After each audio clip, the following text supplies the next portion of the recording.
Good evening and welcome to you all. My name is Garwell Tort and I'm the local and New Zealand history specialist for Wellington City Libraries, and I'm also the principal organiser of this event. I also have a little bit of a cold, so please bear with me if I sound a bit hoarse or stutter on my lines. Tonight it's my very great pleasure to introduce Ian Athfield, and this the final event in our celebrations marking the 20th anniversary of this building's opening. As many of you will know, Ian Athfield founded the firm in 1968 that went on to design not only this building, but also his work has had a remarkable impact on Wellington's urban geography. In the light of the eminence of his work as an architect, it's easy to forget how little recognition his work received in those early years following the establishment of Athfield Architects. As so often as it has been in the case in New Zealand's past, and I like to think this is changing, it took recognition from overseas in the form of Ath winning a major international design competition in 1976 for a state housing project in the Philippines, before much of New Zealand would sit up and take notice. Since then, under his direction, Athfield Architects has won over 100 major design awards. In 2004, he was the recipient of the New Zealand Institute of Architects' highest honour, the Gold Medal, and from 2006 to 2008 he was the president of the NZIA. He is currently serving on the board of the New Zealand Historic Places Trust and was made the NZIA Architectural Ambassador to Christchurch soon after the September 2010 earthquake to provide advice and coordination.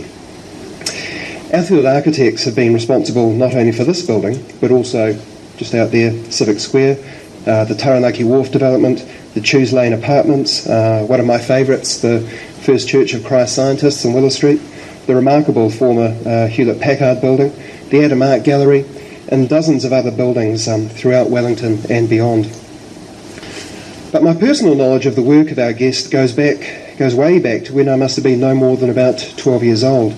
I had developed an early interest in architecture, in part because my father used to bring home new art and architecture books for my sister and I to look at from the Victoria University Library, where he was a senior librarian. And had I been better at mathematics, I may have actually pursued architecture as a career. Now, one of these books was about the early work of Ian Athfield, and one day around this time I was going up to the Kapiti Coast with my best friend and his family for a day trip to celebrate his birthday. And we were off to the long-defunct Lion Safari Park that used to be up at Paraparaumu. Now, his mother was all airs and graces and thought herself very much to be in the art establishment, and she was always attending gallery openings and so on. And as we drove along the urban motorway, we passed this big, expansive white house up on the edge of Kandala that gently cascaded down the hillside. And she pointed it out to us and exclaimed, "Look, there's Roger Walker's house." And I summoned up the courage to reply, "Oh, no, I think that one's Ian Athfield's house." "No," she insisted, "definitely Roger Walker." And for diplomacy's sake, I held my tongue. So, ladies and gentlemen, it gives me very great pleasure to present to you, definitely, Ian Athfield. Thank you very much. I could speak through the mic, or can you hear me at the back? Or do I sound a bit rough? Yeah. No, I'm here really to chat about a building, and one of the things which we know about buildings, they're only a small part of our life. And quite often it's the stuff left over after you do a building, which is probably more important than the building. But this particular building is something that I worked on with a lot of people. And quite often when you work on something with a lot of people, then it's more successful than if you work on it by yourself. And this photograph here is really great to put up. Brian McLean, the librarian on the left-hand side, who was the librarian when we did the building, and Jane, who took over his place in the same red jacket as she has tonight. Not the same red jacket. Anyway, as she has tonight as the librarian for the last 20 years. So we met up as a group of people who were involved, 4 or 5 people from my office, and Joan Blatchford between the two, a librarian in himself, but also a great project manager to work with, between them. So a great experience over a period of time of probably 7 or 8 years. I'm sort of reminded that the best compliment paid to me on this building was about 6 or 7 months after it opened.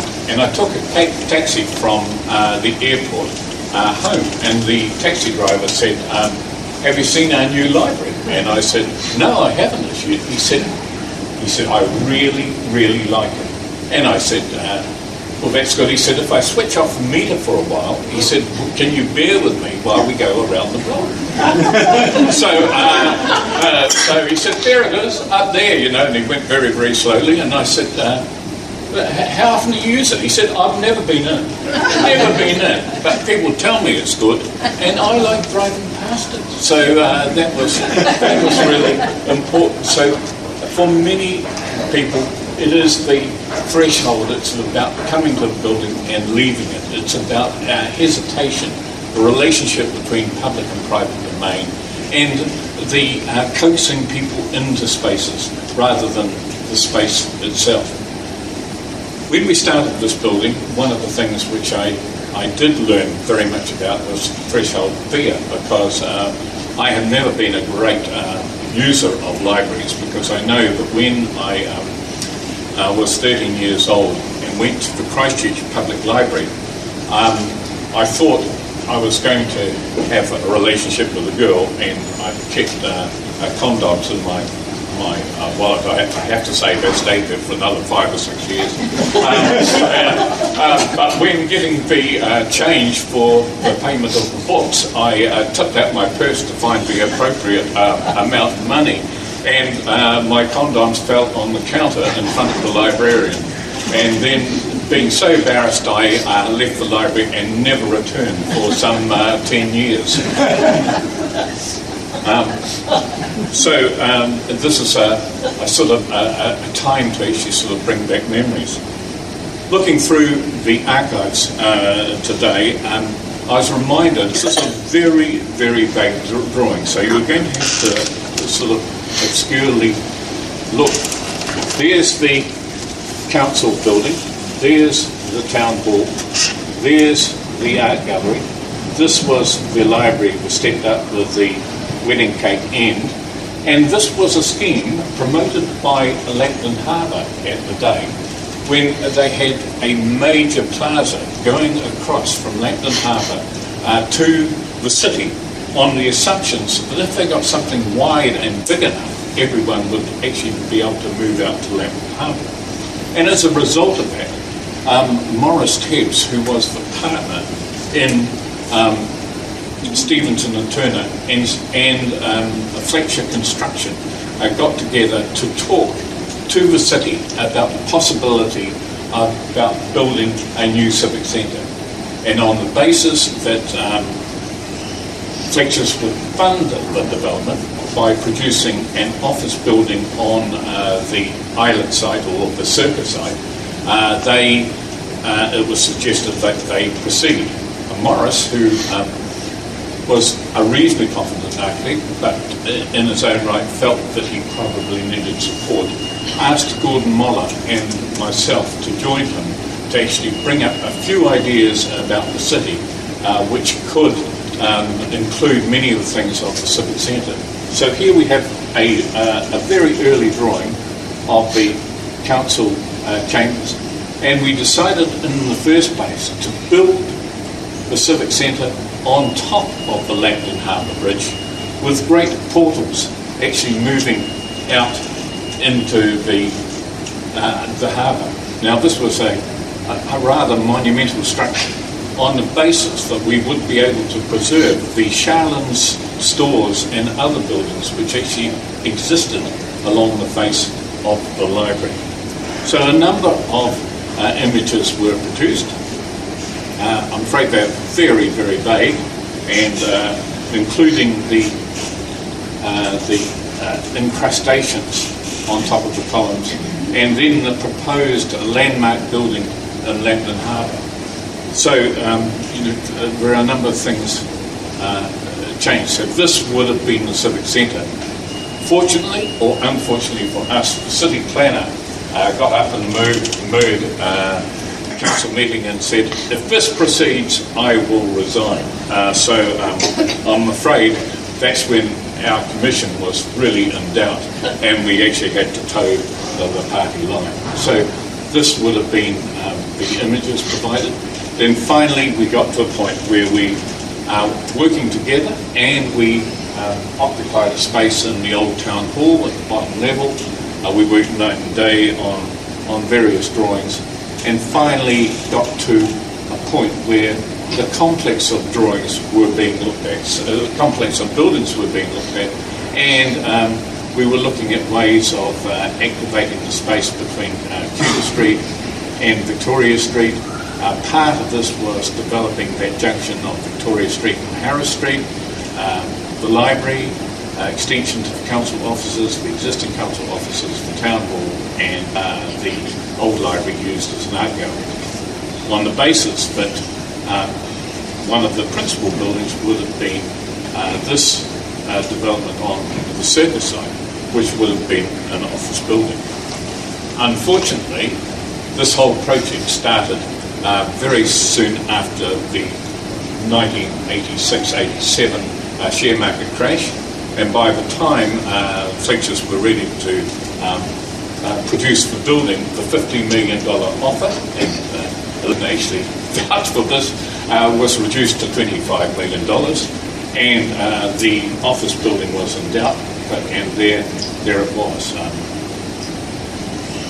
Contrary to how many people think, one of the big disappointments I have still about the Civic Centre is that we do not have enough activity at ground floor level, nor do we have enough people actually moving through the building. So, some sort of transient population or use would be very, very helpful. Now, this is quite interesting. That last slide shows the colonnade, which was meant to move all the way through to Cuba Street, and it was to be built of limestone from the Wairarapa. And these people who had this quarry were really interested in us using this fossilised rock for this structure. When we came to assess the costs were very, very high, so that's how the Nikau Palms came into part. So drawings were starting to be produced of various scenarios, and pretty well this is basically what actually happened. So plan of the library, a strong face to Victoria, so the Harris Street, Victoria Street, Main Square, existing library, now art gallery, and producing a strong glazed face out here to the southeast, a very strong piece of urban landscape with a colonnade rather than a veranda, and also to an invitation along this way, which I'm afraid is still underutilised without that added activity. So these are the sorts of drawings which are produced to actually sort of look at buildings together rather than buildings apart. And so the wall, beautiful murals in the bottom of the pools by Robert Franken. Unfortunately, they could not afford the tiles at the time, and so they were done in water-based paint with a glaze over the top, and now we see them actually as a white base, which is really unfortunate because the reflection and the colour of that was very, very poor. So, simple glass facade which would reflect not only the people who go past, but reflect the existing art gallery.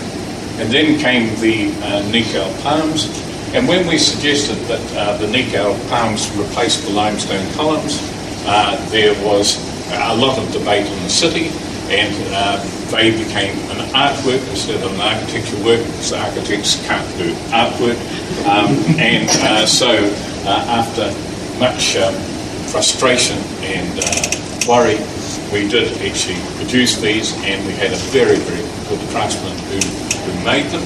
And unfortunately, the airport had decided to repeat them out of the airport, and I always say that Infratel, a very, very poor place to put them. They should have actually rolled them over onto the street so people actually went past them.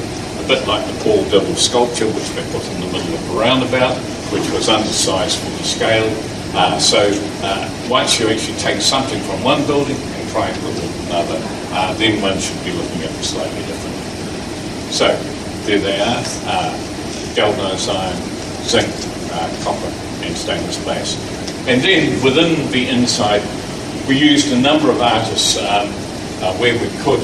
And this particular exercise was to hide an architectural mistake down at the book issues area, and it was done by John Scott, who was at that time head of the Whanganui Polytech. As a result of working in Wellington, we were invited to do a library in Palmerston North, and by that time, the economy had actually reached probably its lowest point. And the Palmerston North Library, no, it was a little after that, but anyway, the councillors had reached their lowest point, because I know there was a councillor who actually said, we can't get architects in to do this, we need a very utilitarian building. And he said, anyway, I know that the library is going to be as small as my bathroom cabinet in the future. Here is a CD. All library information is going to be in a CD, and all they have to do is produce something which is close to a bathroom cabinet. I know it's going to get, there will be a transitional period, so we should do a very simple building like Hamilton at the time. And so we did a drawing, or a series of drawings, which actually showed how the existing DIC building, or Arthur Barnett building, could be transformed into a library, and the cost came in at 5.7 million, he said, and they voted that we should go back to the drawing board and try and produce a library for 3 million. Well, we decided to look at this very carefully, so we produced a number of models. We produced the $3 million model, we produced the $5.7 million, the 8.7, the 12.7, and the $16.5 million. And after 3 hours in the council accepted the $16.5 million. So it's really interesting how persuasion, but also to the accompanying business plan, actually gave us the ability to talk through exercise where the building started to produce results around itself in the adjoining street in George Street, which actually made George Street active. It gave the library a level of rental and comfort, which showed through the business plan that the library were off, or the council was better off to spend 16.7 million than 5.7 or 3.5 million. So one of the great experiences of this library was the demolition crew, who spent much of their time fiddling with the bits which they were taking apart. Now, I suppose one of the great disappointments for me is that we should have actually stopped them there and made that part of the library, because one of the very, very interesting things which has happened, and especially in Christchurch recently, is that demolition is not seen as a favourable operation, but it can be very beautiful, and also to the memory of is sometimes better than the final result. So these elements of demolition probably were the greatest disappointment within this library. But again, we uncovered elements. We took one side out of the building, we let the sunlight in. We actually sort of produced a street through the building where people went from the square to the other parts of other buildings, opened up buildings and gave opportunity to next door neighbours. Okay, so that's that as an exercise, which we did get to a point when they asked us to remove the columns on the street, and the streetworks engineers, who I never get on with very, very well, but got very upset about it. I suppose what I'd like to do is just take you through a little bit of exercise of where we've gone since the library in many ways, and also to why the input of all of you into the physical environment is really, really important. And that urban design should not be captured by architects or landscapers or planners.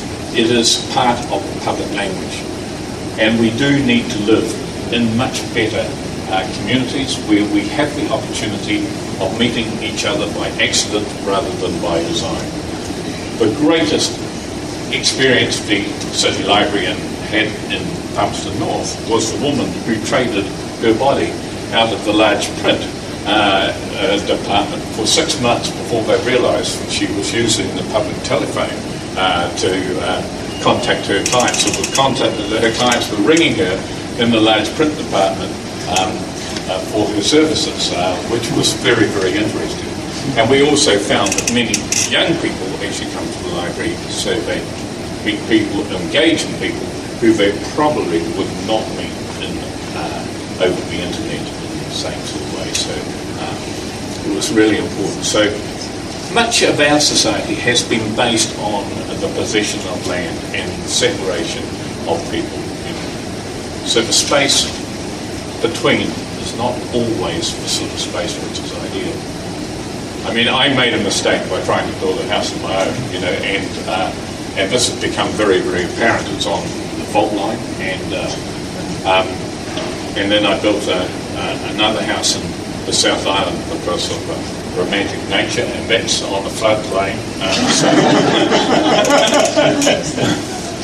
But one of the great experiences, which was mentioned before, was discovering the environment that slum dwellers live in. And I'd never been overseas, but I read a book called from Professor Larkin about slums are for people. And that what I discovered is that communities are quite often in poor companies built on the strength of the weakest rather than the dictates of the strongest. And finally, the visits that we made to the Philippines, you actually saw the very elderly looking after the very young in the streets, physically and the intellectually handicapped, in places where they were quite obvious within their community. And the largest that any community within a great structure reached was 1,500 to 3,000 people before there started to be fights between the teenage boys.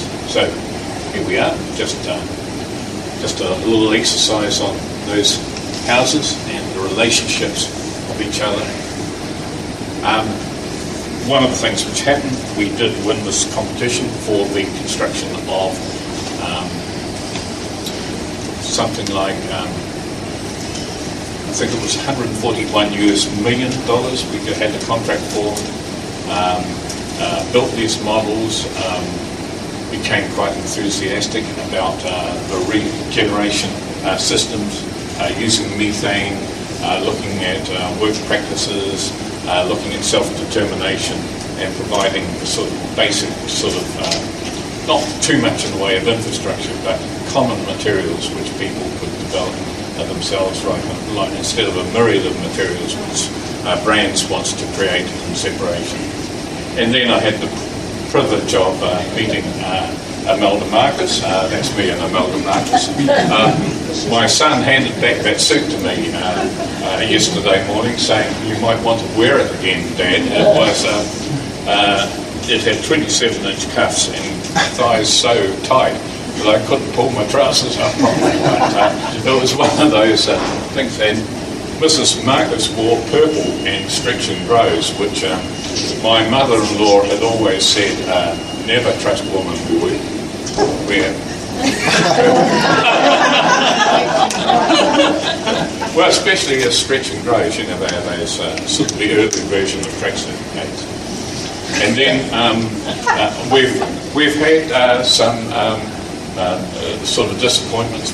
This was working with Frank Geary on Te Papa, and we never got past first base. And this was our version of Lutyens and the Langton Harbour Town, 65 stories, and an earthquake protected building which actually looked at a steel frame inside a very lightweight concrete frame where all the earthquake forces were taken at each floor. So any wobbled at each floor, but the forces were taken at each floor, so you could actually build a rather lightweight building, but you didn't actually have to take the forces down to the ground. So that was an interesting exercise with a base of housing based on some of Luch's work on India. AMI Stadium, which is a bit stuffed, but we'll get there. And working with artists and everything. Our work in Anzac Memorial in London. And then this year, I was asked to, at the end of last year, I was asked to act as architectural ambassador, which was a highfalutin sort of name to redesign Christchurch. We soon realised that once I talked to other architects and consultants that it was not a thing that we should be doing at that stage, and that we should spend the time informing people about the issues that need to be considered when you are rebuilding or looking at a city. And these are the underlying issues which actually affect us all. One is land use, and many people in Christchurch had experienced liquefaction, that sitting in your living room with mud oozing up through your living room floor and trying to concentrate on the television set. So they quickly realised how different that was. Just those bigger issues of how vulnerable we are through that space. The question of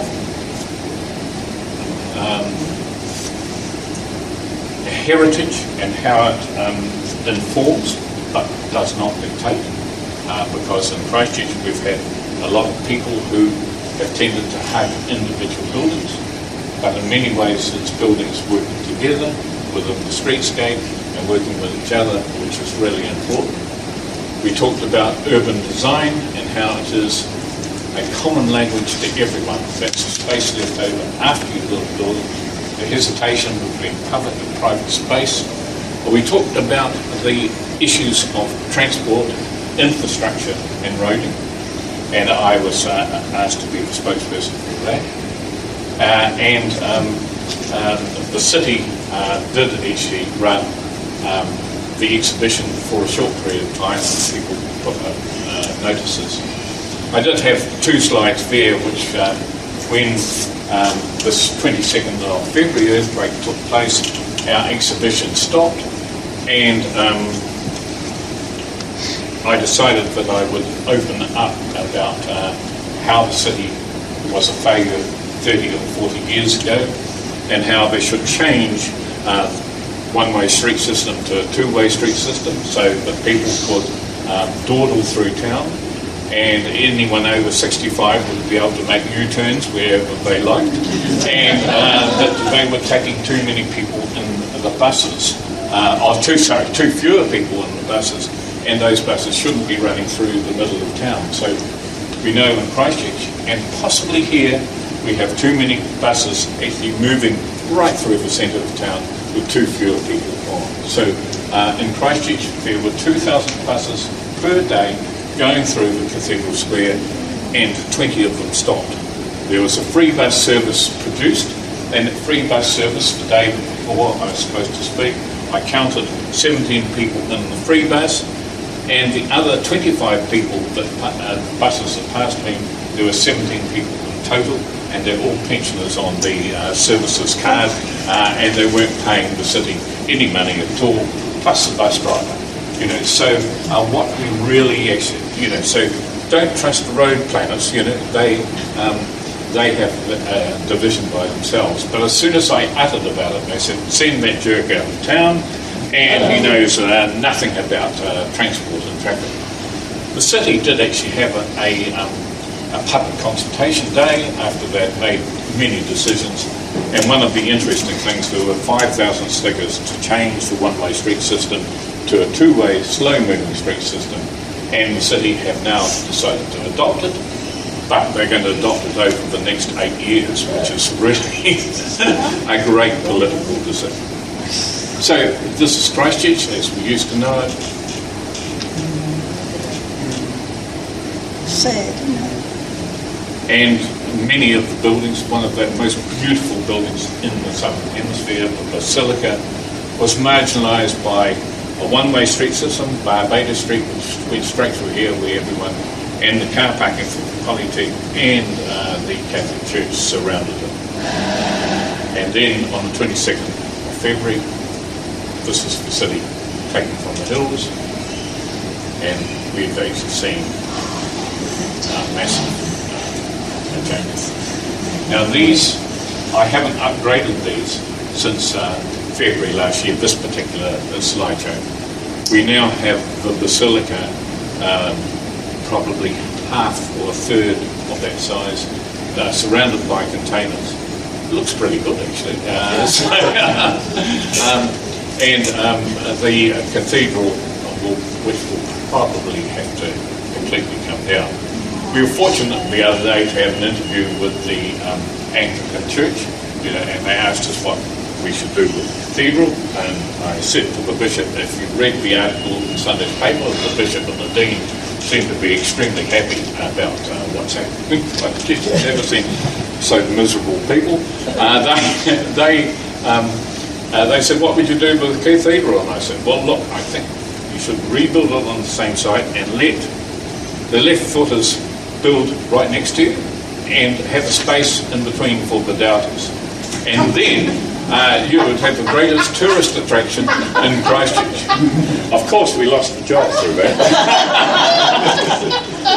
But it was a very satisfying message to sort of bring home, to a city who, has, a society who actually has problems filling their churches. Provincial council chambers. And these, a whole collection of buildings which weren't heritage, but they were supporting each other, have now been torn apart. We have 10 multi-storey apartment buildings in Christchurch, all of them intact in various ways. And today I heard they had decided on the 9th multi-storey car parking apartment building. So the 9th of the 10 over 7 stories. They're all intact? They're intact, I mean they're all in one lump, but they're lean, and when you actually turn on the tap or wash the dishes, the water runs towards the stove instead of the sink, and when you try and fix them up, it's just about impossible. What age? Sorry, and most of them are post-dated late 60s. and what height? Up to 14 floors. So Up to 14 floors.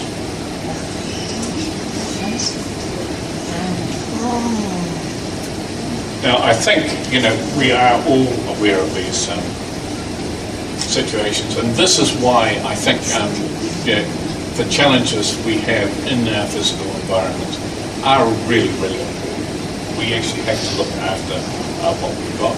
We have to look after the space left over. We are going to get situations, if we have the same level of earthquake happens in Christchurch here, we are going to get situations where our streets will change very much.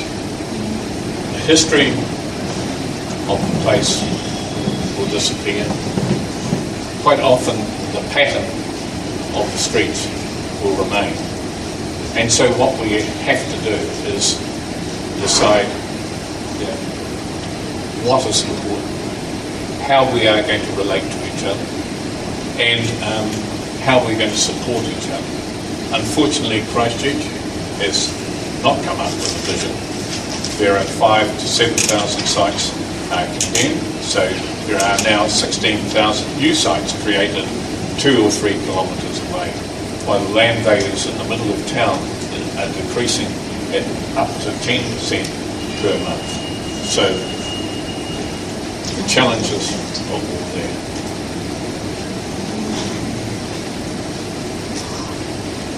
But there are challenges to all society.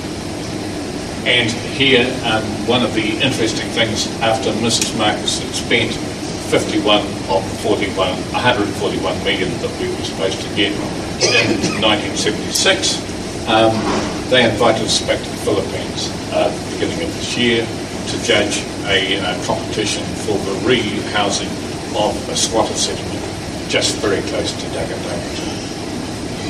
These are the people that, 80 or 90% of the world's population live in something which we would consider to be leaky homes. Many of them will rebuild them again in the same manner. And so we do actually have to look at the sort of examples that we provide. How big do we need our houses and structures? I look at these buildings which many people inhabit, and the relationship between them is very, very interesting.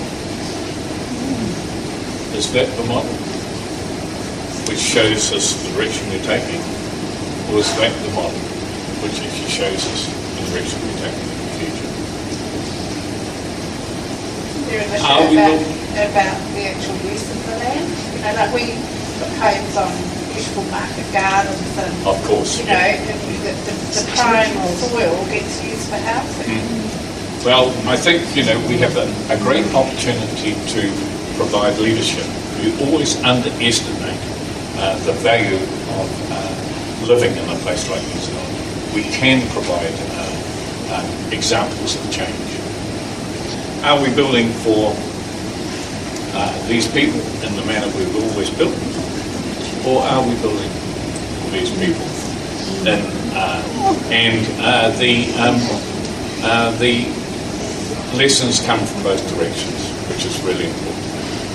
So that's all I wanted to say tonight. It was sort of great to have an opportunity of talking beyond this building, because, this is a part of the transition from day that stood up and had been looked after so well for so long.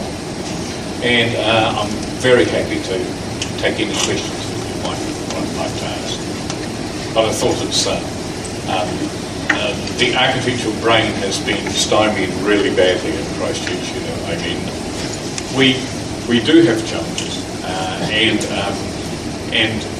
thank God Wellington is a better city for us being able to work together and meet each other differently. It's got a long way still to go. Meeting other people by accident rather than by design is really important. Privacy is a thick wall between you, not the distance that you actually sit apart from each other looking at the painted fence. And we can provide much better conditions in a more dense community, which would be appropriate. And they are being provided by parts of the world. Sometimes it's in the middle. Sometimes it's in Northern Europe in new housing. But it is really important that we shouldn't be rebuilding leaky homes, which are, rebuilding dreadful housing badly, or dreadful housing well, which we expected to do now. It's actually having a space where we feel part of the community. Christchurch has that opportunity. It still has it. Let's try and help them in some way. And I'm just trying to make you realise that there is a big challenge down there, bigger than Christchurch is, bigger than New Zealand has ever had to address, and we can provide the answers for that bigger society. So what's happened with the activity that came out?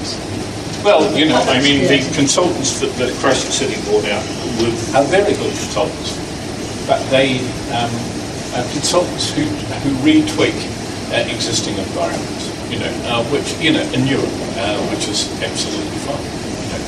But, given something where there's so much change, given a society which has actually demonstrated how it wants to behave over the last 50 or 60 years, and it may not be entirely viable, because you might say we've got too many cars, we've got, but that's the society we've created. And somewhere in between, if we start talking to each other, we are going to find a place for all these things to happen. You know, people aren't going to stop driving cars and ride on bicycles or walk everywhere unless you've got a dense environment.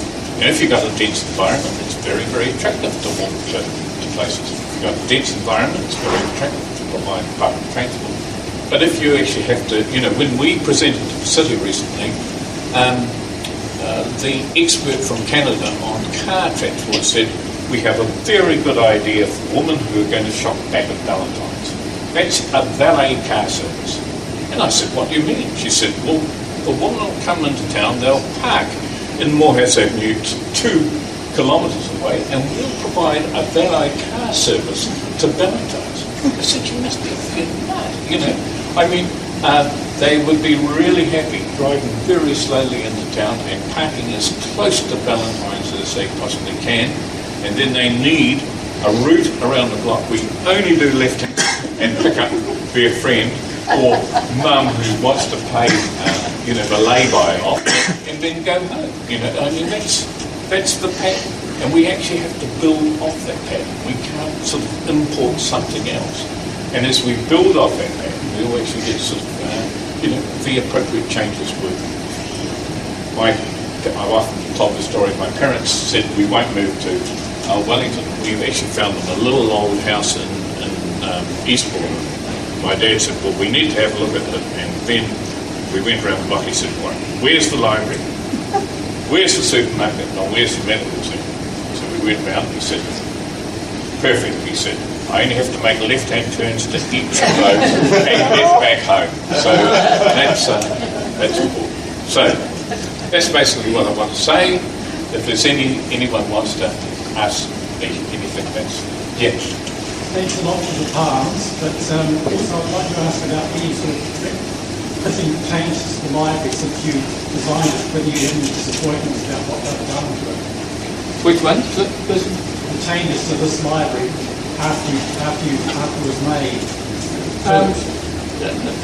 They're not huge, you know, and I mean, I think that people, those things actually happen.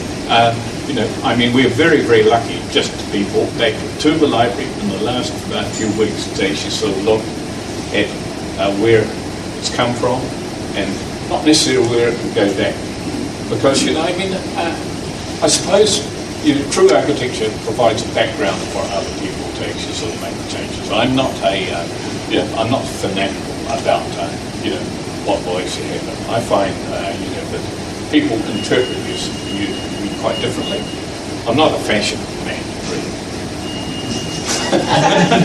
But, you know, it is really, you know, I mean, for 20 years old, this is a bloody good example of people looking after a building, you know, so that's what I say.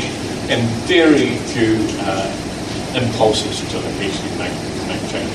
That's important because, you know, I mean, once you actually get a building stock which is 100 years plus, then you get respect in it.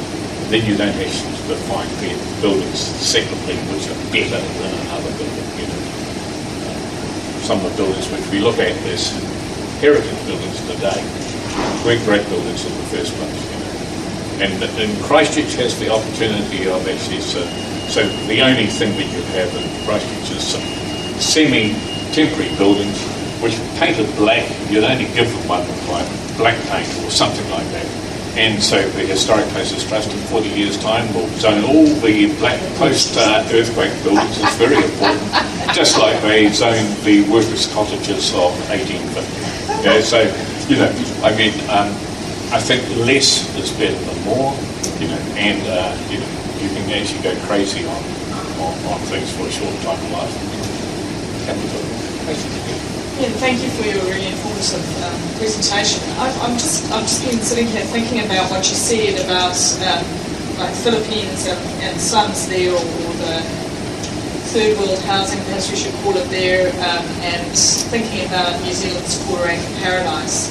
And I'm sort of wondering what you think might be the middle ground there, or what are you thinking in a New Zealand translation? Would that be something like a housing complex? And you said that the apartment blocks in Christchurch have fallen down, so they perhaps not the best solution for a New Zealand seismic environment? I think, you know, I mean, the most difficult thing is to actually understand someone else's personal privacy, and it varies quite a bit. So the number of, and that's why old men get a hearing in one ear, which goes really bad, and when they go into a test, it's not so bad at all, because that's the ear they protect their wives. I think one of the things which is really important is that each person has, and this is the thing that Philippine's talking, is that some people's privacy is just knowing that their pockets and their trousers are secure, or their wardrobe is secure, or their handbag is secure, or that they can retreat into a position. And when we're working with people, I think it's understanding that everyone actually has a different version of that personal privacy. Which is, I'll tell you the classic example the other day. I was in Christchurch, and I went to the coffee bar, and I opened the morning paper, and I was the only one there, and the next man came in, he was slightly nervous, and he said, would you mind if I shared the paper with you? And I said, no, not at all, so he took the part. When I finished, I took the rest of the paper back to him, but by that time there were 7 men in the coffee bar.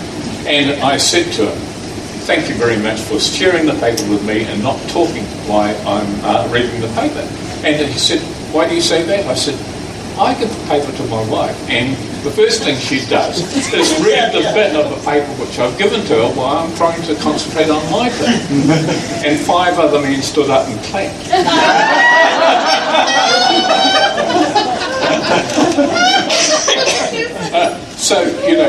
It is, it's part of the way that we do. I mean, there's no, quite often we deal with life around set pieces, but we are all different, we sleep differently, we've got different times when we feel better during the day. And as long as we can actually realise those differences as something which you can't actually attack as a designer, well, you might, because you give them much more flexibility. So, it's those, getting those small things right. It's like it takes 10 able people really to look after a really old person. And one of the big problems that you have is that quite often, there's the elderly mother is left to, the semi-elderly daughter, and complete isolation. It doesn't mean that those 10 look after that person for the whole of the day, but that tension grows between those sort of people. So we really have to get into a position where contact is by accident. My mum lived at home, and one of the things which we did for her, we gave her an upstairs place.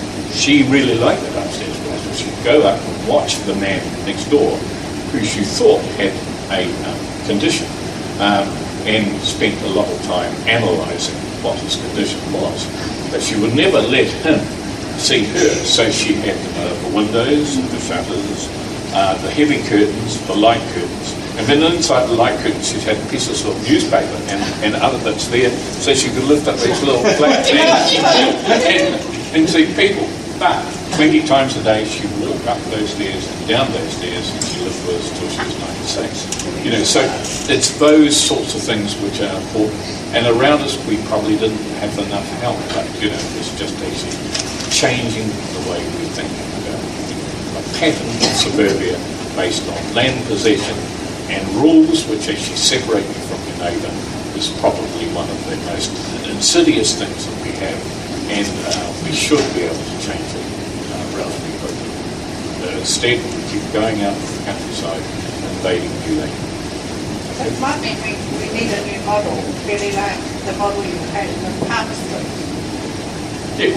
Because that was a new model, and that's why it was successful, wasn't it? Yeah. In Christchurch, you've got a huge number of people, of all types of walks of life, who were ready for change. So absolutely ready for change. They didn't want temporary housing on the local recreation ground close to the school, because that wasn't important to them. They had a great place where their privacy was preserved, the ability to walk outside with very few clothes on, get back inside, without anyone seeing them is probably a fairly good attribute. You know, it's a good measurement of how good your housing may be.